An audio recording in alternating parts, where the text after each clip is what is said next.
Баланың әкесі бірге тұратын әйелімен жанжалдан кейін өзін бөлмеге қамап, баласын 5-ші қабаттан тастайтынын айтып қорқытқан. Қайғылы жағдайдың алдын алу үшін мамандар бөлмеге терезе арқылы кіруге мәжбүр болды.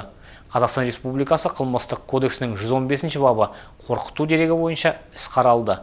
Қоғамдық жұмыстардан бастап зардап шеккен қорына 5 айлық есептік көрсеткіш мөлшерінде өтемақы өндіріп алынды.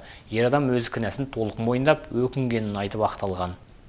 Баланың әкесі бірге тұратын әйелмен жанжалдан кейін өзін бөлмеге қамап, баласын 5-ші қабаттан тастайтынын айтып қорқытқан. Қайғылы жағдайдың алдын алу үшін мамандар бөлмеге терезе арқылы кіруге мәжбүр болды. Қылмыстық іс Қазақстан Республикасы қылмыстық кодексінің 115-ші бабы қорқыту бойынша қаралды. Қоғамдық жұмыстардан басқа зардап шеккендер қорына 5 айлық есептік көрсеткіш мөлшерінде өтемақы өндіріліп алынды. Ер адам өз кінәсін толық мойындап, өкінгенін айтып ақталған.